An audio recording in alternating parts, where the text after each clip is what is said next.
Shalom à tous, bonjour. Alors, je vais vous montrer les bandes dessinées que ma fille avait faites dans le temps.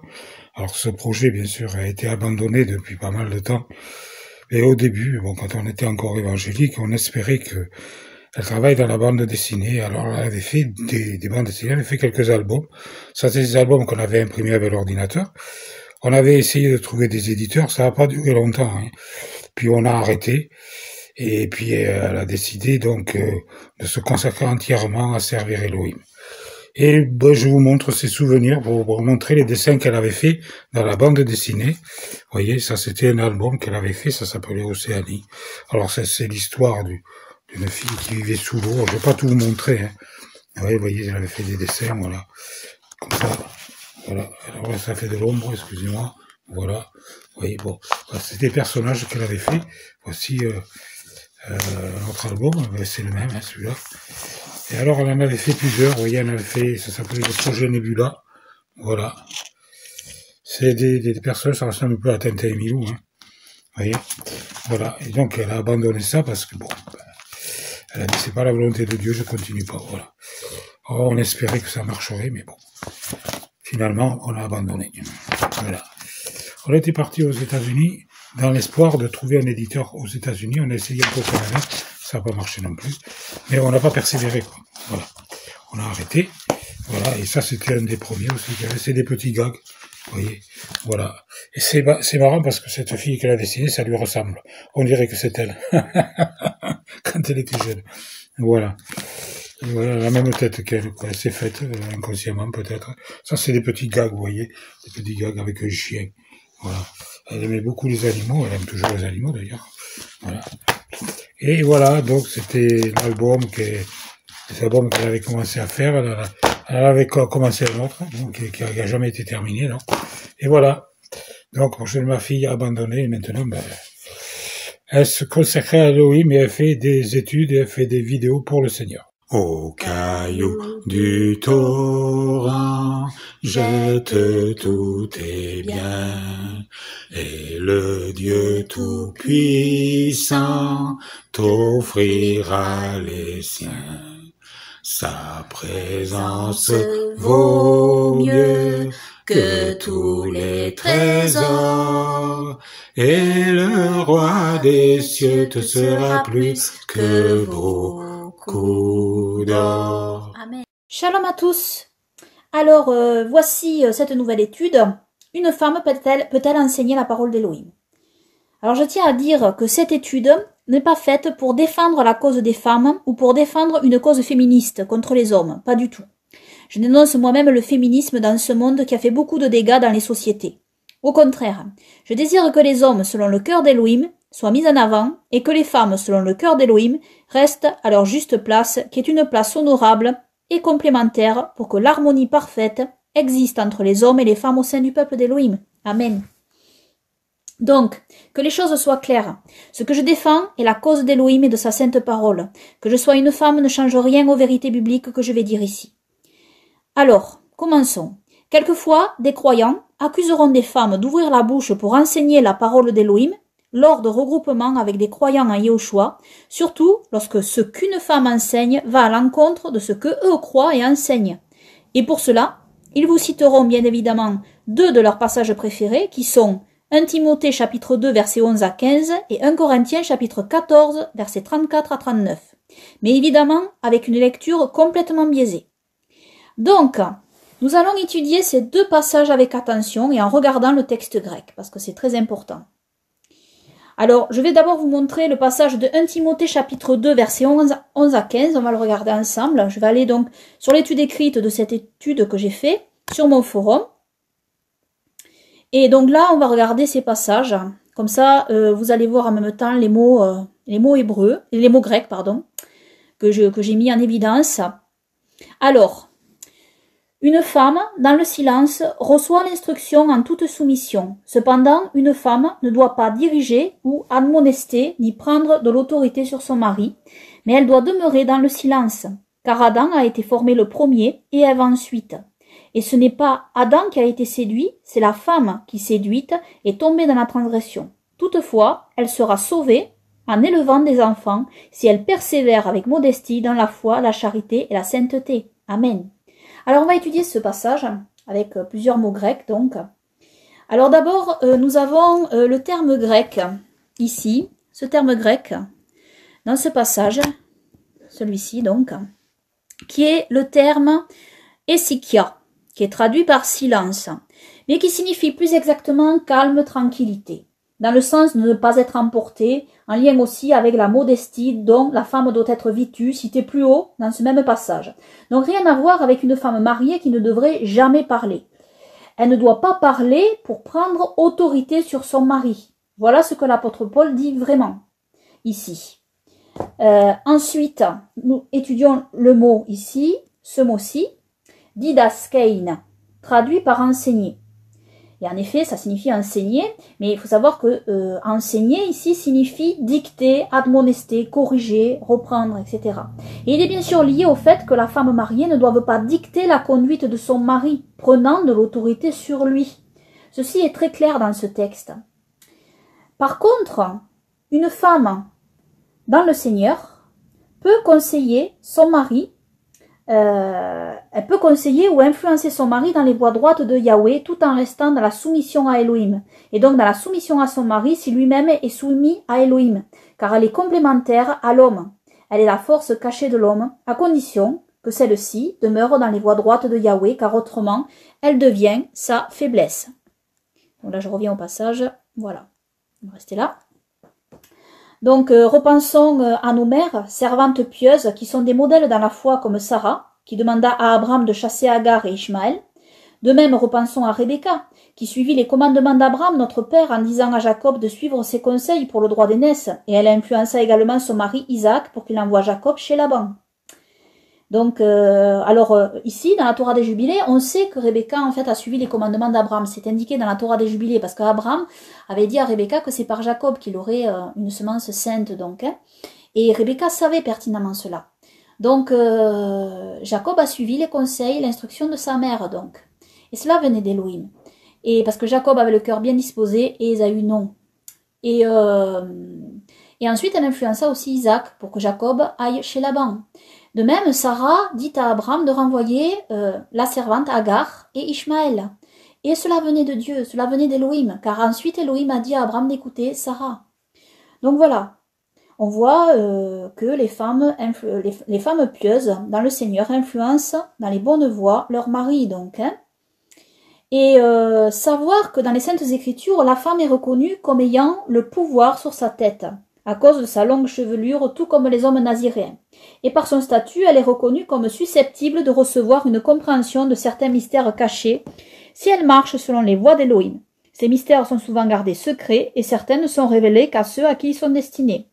Cependant, la femme doit rester à la place qui lui est assignée, et doit couvrir le pouvoir qui est sur sa tête, afin de ne pas usurper l'autorité de l'homme, et ce commandement de soumission lui est donné depuis la Genèse, suite à la désobéissance de la femme qui a entraîné son mari dans la chute. Cependant, savoir que la femme est la puissance cachée de l'homme, pourvu qu'elle reste dans les voies d'Élohim. C'est alors qu'elle est un complément important et utile pour l'homme. Mais si elle prend autorité sur l'homme, qui est sous l'autorité du Mashiach, notre Seigneur et Sauveur Yahushua, Yahweh Elohim fait chair, alors cette complémentarité est brisée. J'ai déjà évoqué tout cela dans mon étude sur la tête couverte de la femme. Donc, l'homme puise chez sa femme ce qui est caché, ce qui est tenu secret, certains mystères que la femme révélera à son mari. Bien sûr, la femme apprend aussi de son mari, bien évidemment. Ça va dans les deux sens. Donc, ensuite, concernant les 3 derniers versets donc, de ce passage, car Adam a été formé le premier et Ève ensuite. Et ce n'est pas Adam qui a été séduit, c'est la femme qui séduite est tombée dans la transgression. Alors ici, le dernier verset, toutefois, elle sera sauvée en technogonias, élevant des enfants, si elle persévère avec modestie dans la foi, la charité et la sainteté. Amen. Donc, ici, selon moi, ce dernier verset, donc, est en rapport avec la pensée hébraïque, conforme avec la foi véritable dans toutes les saintes écritures. Il s'agit de la foi ici, voilà, de la foi véritable. Il ne s'agit pas de porter forcément des enfants dans la chair. En réalité, vous allez voir ensuite que cela est confirmé avec ce que je vais vous citer dans les Saintes Écritures. Donc il ne s'agit pas pour une femme de porter des enfants dans la chair ici, mais d'élever des enfants dans la foi, vous allez voir. Les femmes pieuses sont nommées nos mères, car par leur enseignement de la parole d'Élohim, elles sont des exemples à suivre et des conseillères. Par exemple, Sarah est nommée notre mère. Et nous lisons dans 1 Pierre 3, 1 à 6, le passage que vous voyez ici. De même, vous, femmes, soyez soumises à vos propres maris, afin que même s'il y en a qui n'obéissent pas à la parole, ils soient gagnés sans parole par la conduite de leurs femmes, ayant observé la pureté de votre conduite dans la crainte, que votre parure ne soit pas une parure extérieure, cheveux richement tressés, ornements d'or ou vêtements recherchés, mais qu'elle soit l'homme caché du cœur, dans l'incorruptibilité d'un esprit doux et paisible, qui est d'un grand prix devant Elohim. Car c'est ainsi qu'autrefois se paraient aussi les saintes femmes qui espéraient en Elohim, étant soumises à leur propre mari, comme Sarah qui obéissait à Abraham, l'appelant Seigneur, de laquelle vous êtes devenus les enfants, en faisant le bien et sans vous laisser troubler par aucune frayeur. Donc le mot ici, que vous voyez ici là, c'est Tekna, donc, les enfants, donc, hein.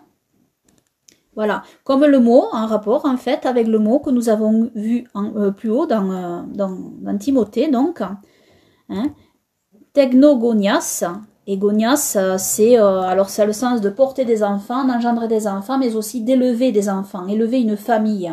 Et ici, à mon sens, c'est cela que ça signifie. Ce sont des mères dans la foi qui enseignent, en fait, comme vous allez le voir après, cela rejoint le reste des Saintes Écritures, qui enseignent la parole d'Élohim. Et donc, vous allez voir après, vous allez voir aussi notamment 1 Corinthiens, voilà. Vous allez mieux comprendre. Et avec d'autres passages aussi, je vais vous les partager.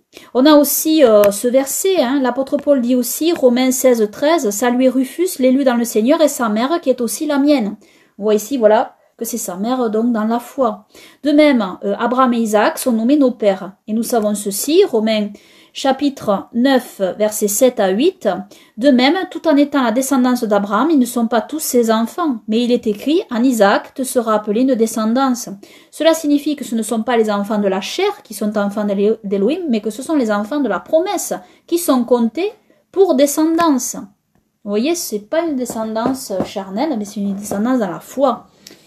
Et encore, l'apôtre Paul dira des Corinthiens et des Galates qu'ils sont ses enfants. Tekna, le mot Tekna revient aussi. Pourquoi? Parce qu'il les élève dans la foi. Hein. Donc il y est question d'élever des enfants dans la foi. Et selon moi, ce verset de 1 Timothée, le dernier verset du passage que je vous ai cité, dit la même chose concernant les femmes pieuses qui deviennent des mères dans la foi. Et pour cela, elles enseignent la parole d'Élohim, comme vous allez le voir dans ce qui suit.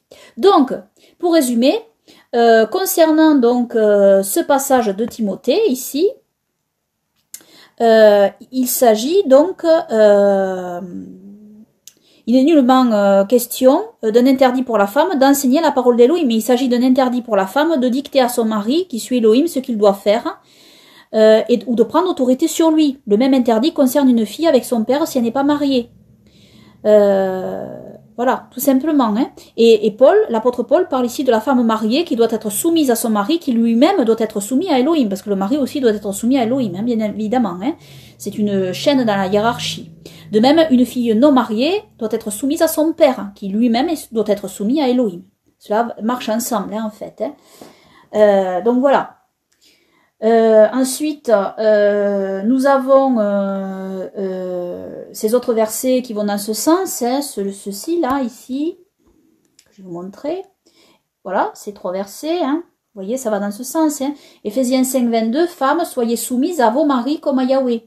Colossiens 3, 18, femmes, soyez soumises à vos maris comme il convient à Yahweh. 1 Pierre 3, 1, femmes, soyez de même soumises à vos maris, afin que si quelques-uns n'obéissent point à la parole, ils soient gagnés sans parole par la conduite de leurs femmes. Amen.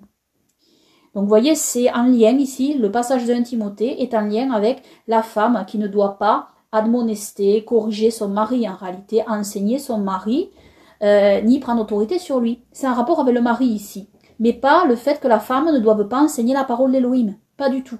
Hein. Ça n'a aucun rapport.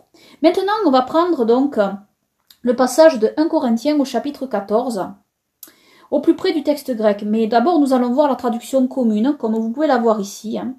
C'est 1 Corinthiens chapitre 14, versets 33 à 35. On va lire la traduction commune. Car Dieu n'est point pour la confusion, mais pour la paix, comme on le voit dans toutes les églises des saints. Que vos femmes se taisent dans les églises, parce qu'il ne leur est pas permis d'y parler, et qu'elles soient soumises comme la loi le dit aussi. Si elles veulent s'instruire sur quelque chose, qu'elles interrogent leur mari à la maison, car il n'est pas bien séant aux femmes de parler dans l'église. Donc, laissez-moi vous dire que ces versets sont très mal compris, car sortis du contexte. Et vous allez le voir avec cette traduction ici, plus proche du texte grec, donc. Et vous allez le voir aussi avec le reste des Saintes Écritures que je vais vous montrer, et avec aussi d'autres versets de l'apôtre Paul. Vous allez donc voir que la compréhension de ce passage ne peut être une compréhension littéraliste, simpliste, comme le font certains, estimant que les femmes ne peuvent jamais parler ou enseigner aussi la parole d'Élohim, lorsque des croyants en Yahushua se regroupent. Mais d'abord, on va regarder donc de plus près ce texte avec le grec. Alors, voici la traduction que moi j'ai fait. Car Elohim n'est point pour la confusion, mais pour la paix, comme dans toutes les ecclésiaïs, les rassemblements des saints, desquels les femmes gardent le silence dans les ecclésiaïs, les rassemblements, car il ne leur est pas permis de parler, mais d'être dans la soumission, comme la Torah le dit.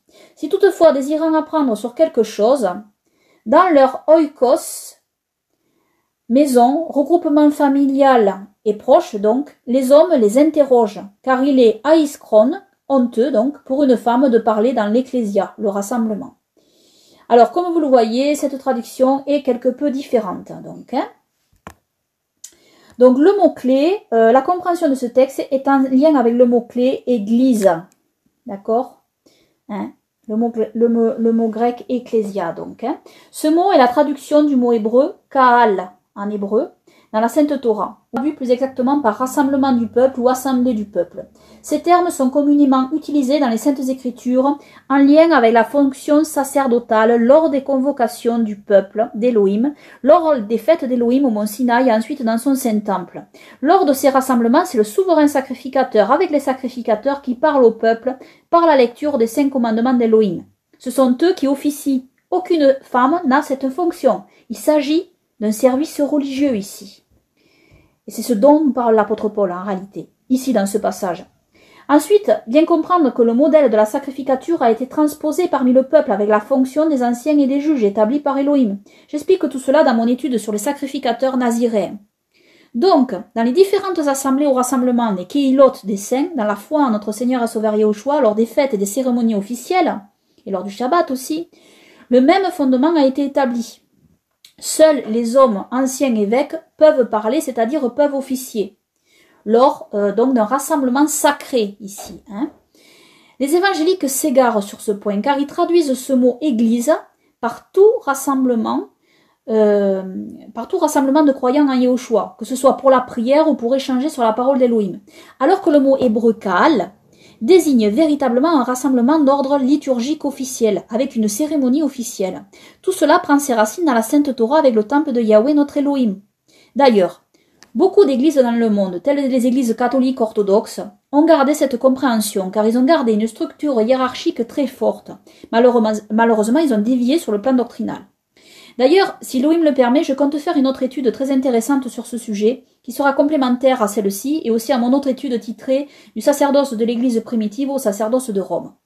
Donc, les protestants et surtout les évangéliques, par leur rejet de toute hiérarchie suite à leur sortie justifiée de l'Église catholique orthodoxe, ont perdu le sens véritable du mot ecclésia, pensant à tort que ce mot faisait totalement abstraction de la hiérarchie des anciens et des évêques établis par les saints apôtres pour guider le peuple dans la bonne direction. Notons aussi qu'il est selon moi question du mot hébreu synagogue Beth Knesset lorsqu'il est question de la oikos de l'Ecclésia, maison de l'Église citée par l'apôtre Paul, notamment dans Romains chapitre 16 verset 5, comme je vais vous montrer. Donc voilà, ici, dans ce verset ici. Saluez aussi leur maison du rassemblement. Donc, car savoir que le mot hébreu synagogue, qui désigne le bâtiment des rassemblements sacrés avec des offices religieux, se nomme Beth Knesset. Voilà, ça s'écrit ainsi en hébreu.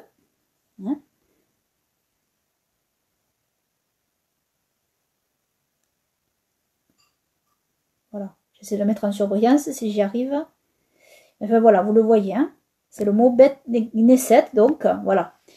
Et ce mot signifie littéralement maison de l'assemblée en réalité, ou du regroupement. Et donc, ce mot, c'est le mot pour synagogue. D'accord? Donc selon moi, selon ma compréhension ici, ce mot, en fait, parle d'un rassemblement sacré, encore, de l'assemblée, dans une synagogue, ici. Ensuite, bien réaliser que le verbe employé dans le texte donc de Corinthiens, donc, attendez que je le trouve, voilà. Ce mot-ci, voilà. Et le mot lalein. Et ce mot, c'est le mot parler. Donc, suivant un littéralisme sans discernement, la femme n'aurait pas le droit ici de dire un seul mot lors d'une réunion de prière en dehors d'un office religieux sacré. Car il est important de bien appuyer le fait qu'ici, ce n'est pas le mot enseigné, didaskali en fait, mais le mot lalein, parler, qui est employé par l'apôtre Paul. Sachant qu'une femme qui prie pour que sa prière soit entendue au sein des croyants doit pourtant parler, de même si elle chante ou si elle prophétise.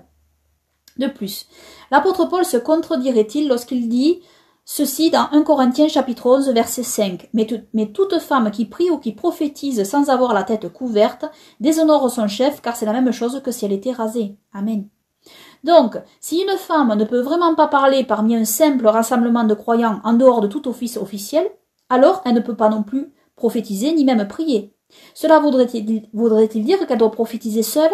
Mais si elle prophétise seule au moment où Elohim lui donne la prophétie, alors le peuple ne pourra pas profiter de sa prophétie. Ensuite, un autre mot grec important à comprendre est le mot oikos, traduit par maison concernant la maison de la femme. C'est ce mot-ci, en fait. Le mot oikos, donc, voilà, ce mot-ci en grec, qui est traduit par maison. Mais à mon sens, ce mot, donc, est la traduction du mot hébreu bête. Et tout comme en hébreu, ce mot grec a un sens aussi plus large qu'un simple bâtiment. Cela désigne un endroit, un lieu de filiation, un groupement familial. Dans la même idée, nous avons par exemple la maison d'Israël, la maison d'Éphraïm, la maison de Juda. Vous voyez, ce n'est pas simplement un bâtiment, c'est un lieu aussi. Ensuite, ce verset-ci, là, comme vous allez le voir, ce verset-ci, ici, voilà. Si toutefois désirant apprendre sur quelque chose, alors on va voir comment ce verset a été traduit dans les traductions communes. Ça a été traduit, si elles veulent s'instruire sur quelque chose, qu'elles interrogent leur mari à la maison, car il n'est pas bien séant aux femmes de parler dans l'église. Et vous voyez que ma traduction est différente. Parce que les traductions communes ont rendu le fait ici que ce sont les femmes qui interrogent leurs hommes, leur mari à la maison. C'est une lecture possible. Mais une autre lecture est aussi possible.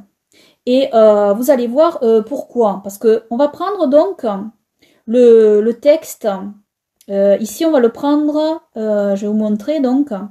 J'ai mis donc voilà. J'ai décortiqué les mots grecs ici. Voilà. Et donc cela donne ceci de manière extrêmement littérale. Donc voilà. À partir de là. Et donc, si cependant quelque chose veulent apprendre dans maison, là, les hommes interrogent, honteux car il est, une femme dans l'Ecclésia parler. Alors vous voyez, voilà, ça donne ça littéralement. Et donc, comme je vous l'ai dit, les traductions communes donc ont rendu le fait ici que ce sont les femmes qui interrogent leurs hommes à la maison, leur mari. C'est une lecture possible, comme je l'ai dit. Mais une autre lecture est aussi possible, qui est celle que j'ai donnée moi. C'est celle-ci, donc celle-ci. Si cependant, donc les hommes cités plus haut dans le chapitre, veulent apprendre quelque chose dans leur maison, c'est-à-dire dans la maison des femmes, de la femme, les hommes les interrogent. Car il est honteux pour une femme de parler dans leur rassemblement, donc dans le rassemblement sacré. D'accord ? Et je vais vous expliquer pourquoi je penche vers cette traduction ici. Car nous voyons dans toutes les saintes écritures des femmes prophétesses. Et nous constatons que pour entendre leurs prophéties, les hommes se déplaçaient là où elles vivaient pour les entendre et recevoir d'elles la parole d'Élohim.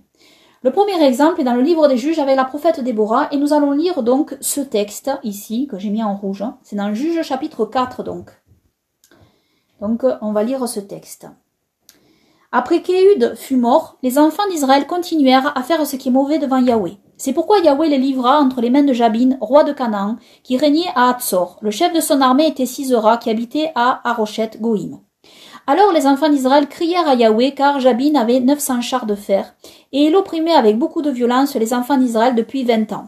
En ce temps-là, Déborah, prophétesse, femme de Lapidote, jugeait Israël. Et elle siégeait sous le palmier de Déborah, entre Rama et Bethel, dans la montagne d'Éphraïm. Et les enfants d'Israël montaient vers elle pour être jugés. Or, elle envoya appeler Barak, fils d'Abinoam, de Kédesh, de Nephtali, et elle lui dit, Yahweh l'Élohim d'Israël n'a-t-il pas donné ce commandement? Va, dirige-toi sur le mont Tabor et prends avec toi 10 000 hommes des enfants de Nephtali et des enfants de Zabilon.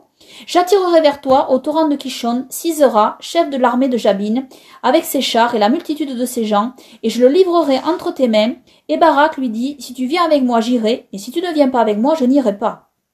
Et elle répondit, j'irai avec toi, mais tu n'auras point de gloire dans ton entreprise, car Yahweh livrera Sisera entre les mains d'une femme. Déborah se leva donc, et alla avec Barak à Kédesh. Et Barak assembla Zabulon et Nephtali à Kédesh, 10 000 hommes marchèrent à sa suite, et Déborah monta avec lui. Or Héber le Kénien, s'étant séparé des Kéniens, enfants de Hobab, parents de Moïse, avait dressé ses tentes jusqu'aux chênes de Tsanaïm, qui est auprès de Kédesh. On rapporta donc à Sisera que Barak, fils d'Abinoam, était monté à la montagne de Tabor. Et Sisera assembla tous ses chars, 900 chars de fer, et tout le peuple qui était avec lui, depuis Haroshet Goïm, jusqu'au torrent de Kishon. Et Déborah dit à Barak, lève-toi, car voici le jour où Yahweh a livré Sisera entre tes mains. Yahweh ne marche-t-il pas devant toi? Et Barak descendit du mont Tabor, ayant 10 000 hommes à sa suite. Et Yahweh mit en déroute Sisera, et tous ses chars, et tout le camp, et il y fit passer au fil de l'épée devant Barak. Et Sisera descendit de son char, et s'enfuit à pied. Et Barak poursuivit les chars et le camp jusqu'à Haroshet Goïm. Et tout le camp de Sisera fut passé au fil de l'épée, il n'en resta pas un homme. Et Sisera s'enfuit à pied vers la tente de Jaël, femme de Héber, le Kénien, car il y avait paix entre Jabin, roi de Hatzor, et la maison de Héber, Kénien. Et Jaël sortit au-devant de Sisera et lui dit, entre mon seigneur, entre chez moi, ne crains point. Il entra donc chez elle dans la tente, et elle le cacha sous une couverture. Puis il lui dit, je te prie, donne-moi un peu d'eau à boire, car j'ai soif. Et elle ouvrit l'outre du lait, lui donna à boire, et le couvrit. Il lui dit encore, tiens-toi à l'entrée de la tente, et si l'on vient d'interroger en disant, y a-t-il ici quelqu'un, tu répondras non. Mais Jaël, femme de Héber, saisit un clou de la tente, et prenant en main le marteau, elle vint à lui doucement et lui transperça la tempe avec ce clou qui s'enfonça en terre. Il était profondément endormi et accablé de fatigue, et il mourut. Et voici Barak poursuivait Sisera, et Jaël sortit au-devant de lui, et lui dit, viens, et je te montrerai l'homme que tu cherches. Et Barak entra chez elle, et voici Sisera était étendu mort, le clou dans la tempe. En ce jour-là, Elohim humilia aussi Jabin, roi de Canaan, devant les enfants d'Israël, et la main des enfants d'Israël s'appesantit de plus en plus sur Jabin, roi de Canaan, jusqu'à ce qu'ils eussent exterminé Jabin, roi de Canaan. Que toute la gloire revienne à Yahweh, notre Elohim, notre roi, et à notre Seigneur et Sauveur Yahushua, notre Elohim, notre roi, pour toujours. Amen. Voir aussi au chapitre suivant, le cantique de Déborah, donc. Donc, prenons donc ce passage-là. Voilà. Nous voyons ici que les fils d'Israël allaient voir Déborah dans sa maison, c'est-à-dire où elle vivait pour écouter ses prophéties et ses jugements de la part d'Élohim. Donc Déborah ne prophétisait pas dans la Kaal ou la Beth Knesset, mais dans sa maison, et les hommes venaient l'interroger. Nous voyons aussi que Déborah dicta la conduite à suivre à Balak, puisqu'elle parlait de la part d'Élohim quand elle dit, quand il est écrit, donc, or elle envoya appeler Barak, fils d'Abinoam de Kédesh de Nephtali. Et donc Déborah lui dit, Yahweh l'Élohim d'Israël n'a-t-il pas donné ce commandement? Va, dirige-toi sur le mont Tabor et prends avec toi 10 000 hommes des enfants de Nephtali et des enfants de Zabulon. Et aussi elle dit, lève-toi, dit à Barak, donc lève-toi, car voici le jour où Yahweh a livré Sisera entre tes mains, Yahweh ne marche-t-il pas devant toi? Et Barak descendit du mont Tabor ayant 10 000 hommes à sa suite. Donc, forcément, en prophétisant de la part de Yahweh, Déborah dictait la conduite de Barak, donc l'enseignait sur ce qu'il devait faire. Hein. Car le mot enseigner, le mot dicter, voilà, c'est le même, hein, en fait. Déborah était prophétesse, mais pas uniquement. La spécificité de Déborah est qu'elle était juge en Israël. Savoir que le titre de juge est un titre de guide au sein du peuple, comme je l'ai démontré dans mon autre étude sur les sacrificateurs naziréens. En réalité, le titre d'évêque ordonné par les apôtres est celui de juge dans la Sainte Torah. En effet, nous voyons des presbytes ordonnés en fonction par les apôtres pour les différentes assemblées. Et nous savons que presbyte signifie ancien, ce qui est traduit par prêtre dans l'Église catholique. Car voici, Elohim a ordonné dans la Sainte Torah, en plus de la sacrificature, des anciens au sein du peuple. Donc, nous voyons dans la Torah des Nombres, chapitre 11, verset 16, Yahweh répondit à Moïse, « Assemble-moi 70 hommes entre les anciens d'Israël que tu connaisses pour être des anciens du peuple et ses magistrats. Tu les amèneras devant la tente d'assignation et là, ils se rangeront près de toi. » Les apôtres ont bien sûr suivi ce modèle toraïque et nous savons que les presbytes, qui sont les anciens ou les juges, sont aussi les évêques cités dans le Nouveau Testament, car le mot presbyte est utilisé comme synonyme avec le titre d'évêque par l'apôtre Paul. Vous allez le voir. Évêque signifie surveillant et juge vient du mot hébreu sophet qui signifie aussi gouverneur, celui qui a une autorité. Donc cela ne fait aucun doute que les apôtres n'ont pas inventé une nouvelle fonction, mais ont suivi le commandement toraïque de nommer des anciens, c'est-à-dire des presbytes et des juges, c'est-à-dire des évêques. Savoir que ces deux dénominations semblent synonymes dans la Sainte Torah. Les anciens sont les juges du peuple, donc presbytes et évêques sont la même fonction car synonymes. Nous avons dans la Torah du Deutéronome chapitre 16 verset 18, tu t'établiras c'est Elohim qui parle, tu t'établiras des juges et des magistrats selon tes tribus dans toutes tes portes que Yahweh ton Elohim te donnera pour qu'ils jugent le peuple par un jugement juste. Amen. Et voici ce passage de l'apôtre Paul qui confirme. On va le regarder donc. On va regarder ce passage ensemble, donc voilà. C'est Tite, chapitre 1, versets 4 à 9. À Tite, mon vrai fils dans notre commune foi, grâce, miséricorde et paix de la part d'Élohim le Père et du Seigneur Yahushua Mashiach, notre Sauveur. La raison pour laquelle je t'ai laissé en Crète, c'est afin que tu achèves de mettre en ordre ce qui reste à régler, et que tu établisses des presbytérous, des anciens, dans chaque ville suivant que je te l'ai ordonné. S'il s'y trouve quelqu'un qui soit irrépréhensible, mari d'une seule femme, ayant des enfants fidèles, qui ne soit pas accusé de dérèglement ni d'insubordination, car il faut que l'épiscopone, l'évêque, soit irrépréhensible comme économe d'Elohim, qui ne soit ni présomptueux, ni coléreux, ni para-oinon près du vin, ni violent, ni porté au gain des honnêtes, mais au contraire hospitalier, aimant les gens de bien, prudent, juste, saint, tempérant, attaché à la véritable doctrine, qui doit être enseignée afin qu'il soit capable tant d'exhorter selon la saine doctrine que de convaincre ceux qui s'y opposent. Amen. Donc ici, regardez bien, l'apôtre Paul emploie d'abord le mot presbyte, ici, presbytérous, donc, ancien, et pour parler de la même personne, il parle ensuite de l'épiscopone, l'évêque, qui signifie surveillant, et qui est équivalent au mot hébreu sophet, juge. Donc vous voyez, c'est le même titre en réalité, c'est un synonyme, presbyte et évêque, ancien et évêque. Ensuite, vous allez être étonnés, mais l'apôtre Paul dit explicitement que des femmes ont aussi le titre de presbyte, d'ancien. Dans Tite, chapitre 2, versets 1 à 3. Pour toi, enseigne les choses qui sont conformes à la saine doctrine, que les presbytas, donc ça c'est le terme, presbytas c'est le terme pluriel masculin, donc pour désigner les anciens. Que les presbytas soient sobres, graves, prudents, sains dans la foi, dans la charité, dans la patience. Que les presbytidas, et ça c'est le terme féminin pour anciens, donc c'est des femmes, presbytes, des anciennes, et de même l'extérieur qui convient à la sainteté, qu'elles ne soient ni médisantes, ni sujettes aux excès du vin, qu'elles, kalo didaskalus, didaska, là ici on a, didaskali, donc c'est enseigner, dicter, qu'elles enseignent le bien, d'accord? Kalo c'est le bien, dans le but d'avertir les néas, nouvelles, d'aimer leur mari, d'aimer leurs enfants, d'être sages, chastes, gardant la maison, d'être bonnes, soumises à leur mari, afin que la parole d'Élohim ne soit point calomniée. Amen. Et en fait, le terme néas, c'est traduit par les jeunes, mais en fait, je vais vous expliquer après. On va lire aussi 1 Timothée 5, 1, 2. Voilà, que vous voyez ici. 1 Timothée 5, 1, 2. Ne reprends pas rudement le presbytéro, l'ancien, mais exhorte-le comme un père. Les néotéros, nouveaux, donc les nouveaux, comme des frères. Et c'est le masculin là, néotéros. Les presbytéras, anciennes, comme des mères. Les néotéras, les nouvelles, comme des sœurs en toute pureté. Amen. Alors, maintenant, je vais expliquer un petit peu. Donc, ce terme, donc, voilà. Ce terme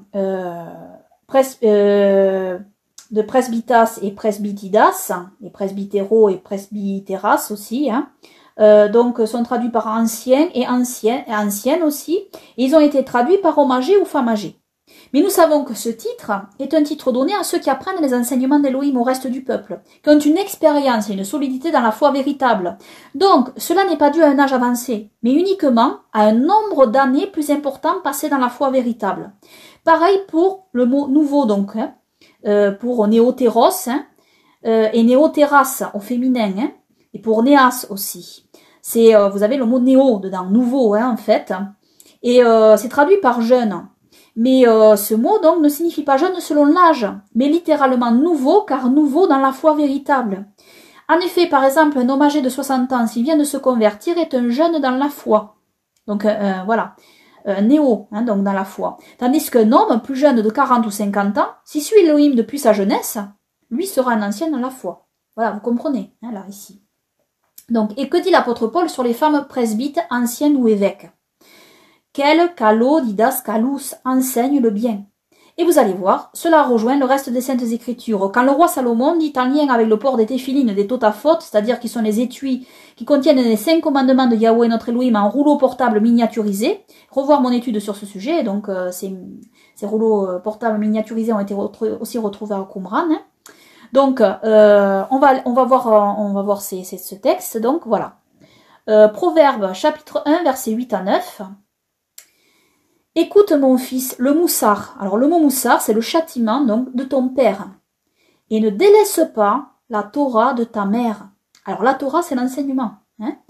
Ne délaisse pas en hébreu. Ne laisse pas la Torah de ta mère, car elle forme un ornement gracieux pour ta tête, des colliers sur ou près de ton cou. Amen.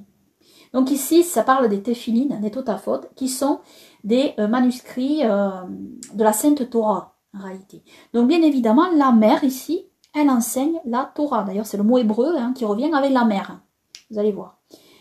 Et encore, nous avons Proverbe 6, 20 à 21. Donc, mon fils, sois fidèle au mitzvot, c'est-à-dire au commandement de ton père. Ne délaisse pas la Torah, l'enseignement de ta mère. Porte-les constamment attachés à ton cœur, noués à ton cou. Amen. Et qu'enseigne une mère pieuse à ses enfants à suivre la sainte Torah de Yahweh notre Elohim, comme cela est dit par le roi Salomon. Ce qui est le bien donc que la femme presbyte doit enseigner, cité par l'apôtre Paul. Donc, de même, vous allez voir, la femme vertueuse enseigne la sainte Torah de Yahweh notre Elohim. Regardez bien. Alors, Proverbe 31, versets 10 à 31. Qui est-ce qui trouvera une femme vertueuse, car son prix surpasse beaucoup celui des perles? Le cœur de son mari s'assure en elle, et il ne manquera point de butin. Elle lui fera du bien tous les jours de sa vie, et jamais du mal. Elle cherche de la laine et du lin, et elle fait de ses mains ce qu'elle veut. Elle est comme les navires d'un marchand, elle amène son pain de loin. Elle se lève lorsqu'il est encore nuit, et elle distribue la nourriture à sa famille, et l'attache à ses servantes. Elle considère un champ et l'acquiert, et du fruit de ses mains elle plante une vigne. Elle ceint ses reins de force, et elle affermit ses bras. Elle éprouve que son trafic est bon, sa lampe ne s'éteint point la nuit. Elle met ses mains à la quenouille, et ses doigts tiennent le fuseau. Elle tend la main à l'affligé, et présente ses mains aux pauvres. Elle ne craint point la neige pour sa famille, car toute sa famille est vêtue de laine cramoisie. Elle se fait des couvertures, ses vêtements sont de fin lin et d'écarlate. Son mari est considéré aux portes, lorsqu'il est assis avec les anciens du peuple. Elle fait du linge et le vend, et des ceintures qu'elle donne aux marchands. La force et la magnificence forment son vêtement, et elle se rit du jour à venir. Elle ouvre la bouche avec sagesse, et notez bien ici ce qui est écrit en hébreu, et Torah récède, ici. Torah récède, donc, ici. La grâce de la Torah est sur sa langue. Elle surveille ce qui se fait dans sa maison et elle ne mange point le pain de paresse. Ses enfants se lèvent et la disent bienheureuse, son mari aussi, et il la loue et dit, plusieurs filles ont une conduite vertueuse, mais toi tu les surpasses toutes. Amen. La grâce est trompeuse et la bonté s'évanouit, mais la femme qui craint Yahweh est celle qui sera louée. Amen. Donnez-lui le fruit de ses mains et qu'au porte ses œuvres la louent. Amen. Donc voici ici, vous voyez encore la Torah est reliée à la mère. Hein. Et donc, voilà, on va continuer donc. Donc, comme je le démontre ici, hein, tout cela est bien différent de ce qu'enseignent et comprennent certains. Car l'apôtre Paul dit premièrement qu'au sein du peuple, des femmes sont presbytes, anciennes, donc évêques. Car comme je l'ai montré, l'apôtre Paul dit dans un autre passage qu'un évêque est synonyme de presbyte. Et ensuite il dit que ces femmes doivent enseigner la parole d'Élohim qui est le bien. Amen. Cela rejoint tout à fait ce que dit le roi Salomon dans les Proverbes. Et concernant aussi, cela rejoint la prophétesse Déborah, donc, qui était évêque du peuple en Israël. Nous le voyons d'ailleurs avec évidence, car il est écrit « Et assiégée sous le palmier de Déborah, entre Rama et Bethel, dans la montagne d'Éphraïm, et les enfants d'Israël montaient vers elle pour être jugés. » Donc, Déborah parlait et enseignait aussi le peuple. Car juger et prophétiser, c'est dicter au peuple ce qu'il doit faire pour suivre Elohim. Mais elle enseignait dans sa maison, et non lors de la Kaal, ou Knesset, rassemblement solennel, dont le service du culte devant l'assemblée est seulement réservé aux hommes, qui sont les anciens et les évêques, établis par les saints apôtres dans les assemblées diverses, comme dirigeants des offices sacrés en communion avec ceux du Saint-Temple céleste. Amen. C'est pour cela qu'une femme ne peut ni ne doit en aucun cas officier dans un service religieux cérémoniel. Comprenez ? La femme ne parle pas en ce sens. C'est ce que nous dit l'apôtre Paul dans 1 Corinthiens, dans la Kaal, dans le rassemblement sacré en fait. Elle ne parle pas. À ce moment-là, c'est réservé à l'homme. Et c'est réservé aux hommes qui sont choisis. Parce que tous les hommes ne parlent pas dans les rassemblements sacrés. Mais il n'y a que des hommes qui parlent dans les rassemblements sacrés qui sont les anciens et les évêques. Donc, qui sont choisis par Elohim.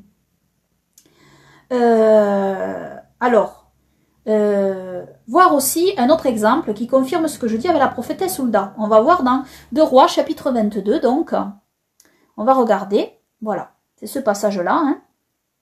Josias était âgé de 8 ans quand il devint roi et il régna 31 ans à Jérusalem. Sa mère s'appelait Jédida, fille d'Adaja de Botsrat. Il fit ce qui est droit aux yeux de Yahweh, il marcha dans toutes les voies de David, son père, et ne s'en détourna ni à droite ni à gauche. Or, la 18e année du roi Josias, le roi envoya à la maison de Yahweh Shaphan, le secrétaire, fils d'Atsalia, fils de Meshouyam, en lui disant « Monte vers Ilkija, le grand sacrificateur, et qui donne l'argent qu'on a apporté dans la maison de Yahweh, et que ceux qui gardent le seuil ont recueilli du peuple. Qu'on le remette entre les mains de ceux qui ont la charge de l'ouvrage, et qui sont préposés à la maison de Yahweh, et qui le donnent à ceux qui exécutent l'ouvrage qui se fait dans la maison de Yahweh pour en réparer les dégradations. Aux charpentiers, aux constructeurs et aux maçons pour acheter du bois et des pierres de taille pour réparer le temple. Mais qu'on ne leur fasse pas rendre compte de l'argent qu'on leur délivre entre les mains, car ils agissent avec fidélité. » Alors Ilkija, le grand sacrificateur, dit à Shaphan le secrétaire, « J'ai trouvé le livre de la Torah dans la maison de Yahweh. » Et Ilkija donna ce livre-là à Shaphan qui le lut. Et Shaphan le secrétaire vint vers le roi et lui fit ce rapport en disant, « Tes serviteurs ont versé l'argent qui a été trouvé dans le temple et l'ont délivré entre les mains de ceux qui ont la charge de l'ouvrage et qui sont préposés à la maison de Yahweh. » Shaphan le secrétaire fit encore ce rapport au roi. Ilkija, le sacrificateur, m'a donné un livre, et Shaphan le lut devant le roi. Et dès que le roi eut entendu les paroles du livre de la Torah, il déchira ses vêtements. Et il donna ce commandement au sacrificateur Ilkija, à Ashikam, fils de Shaphan, à Akbor, fils de Mikaja, à Shaphan le secrétaire, et à Asaja, serviteur du roi. Allez consulter Yahweh pour moi, pour le peuple et pour tout Juda, touchant les paroles de ce livre qui a été trouvé. Car la colère de Yahweh qui s'est allumée contre nous est grande, parce que nos pères n'ont pas obéi aux paroles de ce livre pour faire tout ce qui nous y est prescrit. Et Ilkija, le sacrificateur, Ashikam, Akbor, Shaphan et Asaja s'en allèrent vers Hulda, la prophétesse, femme de Shayum, le gardien des vêtements, fils de Tikva, fils de Haras, laquelle habitait à Jérusalem dans le second quartier, et ils lui parlèrent. Et elle leur dit, « Ainsi a dit Yahweh l'Élohim d'Israël, dites à l'homme qui vous a envoyé vers moi, ainsi parle Yahweh. Voici, je vais faire venir du mal sur ce lieu et sur ses habitants, tout ce qui est dans le livre qu'a lu le roi de Juda. Tout ce qui est dit dans le livre qu'a lu le roi de Juda, parce qu'ils m'ont abandonné et ont fait des encensements à d'autres Élohim pour m'irriter par toutes les œuvres de leurs mains. Ma colère s'est allumée contre ce lieu et elle ne s'éteindra point. Mais quant au roi de Juda qui vous a envoyé pour consulter Yahweh, vous lui direz, ainsi a dit Yahweh l'Élohim d'Israël touchant les paroles que tu as entendues. Puisque ton cœur s'est ému et que tu t'es humilié devant Yahweh lorsque tu as entendu ce que j'ai prononcé contre ce lieu et contre ses habitants, savoir qu'ils seraient désolés et maudits, parce que tu as déchiré tes vêtements et que tu as pleuré devant moi, moi aussi j'ai entendu, dit Yahweh. C'est pourquoi voici, je vais te retirer avec tes pères, tu seras recueilli en paix dans tes tombeaux, et tes yeux ne verront point tout ce mal que je vais faire venir sur ce lieu, et ils rapportèrent ces choses au roi. Donc, la prophétesse Hulda, ici, prophétise donc. Elle prophétise, donc elle enseigne par l'Esprit Saint la parole qu'Elohim va accomplir. Et elle enseigne donc aux hommes venus la voir chez elle. Hulda ne prophétise pas lors de la Kaal du rassemblement sacré. Elle ne dirige pas un office sacré qui est réservé aux hommes choisis. Mais ces hommes-là viennent la voir chez elle. Donc, à mon sens, cela rejoint ce que nous dit l'apôtre Paul. Les hommes, lorsqu'ils veulent apprendre quelque chose, ils vont voir les femmes, la femme dans leur maison. D'accord ? Car il est honteux pour une femme de parler dans un rassemblement sacré. Notons qu'aujourd'hui, avec Internet, les croyants peuvent être en contact les uns avec les autres, et donc parler comme s'ils allaient les uns chez les autres. Donc, une femme dans le Seigneur Yahushua qui enseigne sa compréhension de la parole d'Elohim sur Internet est chez elle. De même, si elle prophétise, c'est pareil, elle est chez elle. Et ceux qui viendraient l'écouter sur sa chaîne YouTube viendraient chez elle, ou même s'il l'a contactée par messagerie ou par email. Sur Internet, celle-ci ne prêche pas ou ne prophétise pas dans la Kalle ou la Knesset, le rassemblement sacré. Elle ne dirige pas l'office sacré.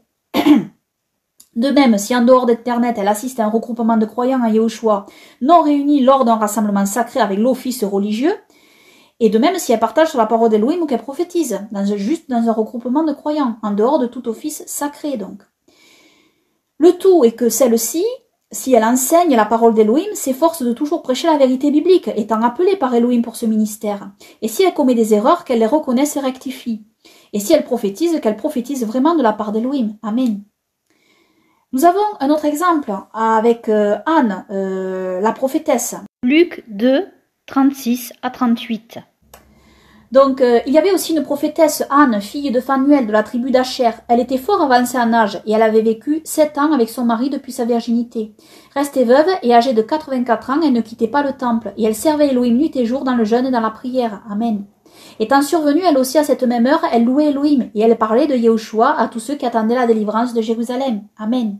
Donc, la prophétesse Anne parlait aux gens du peuple. Elle louait Elohim et elle parlait de notre Seigneur et Sauveur Yehoshua. Amen. Mais elle ne parlait pas lors du rassemblement, elle n'officiait pas.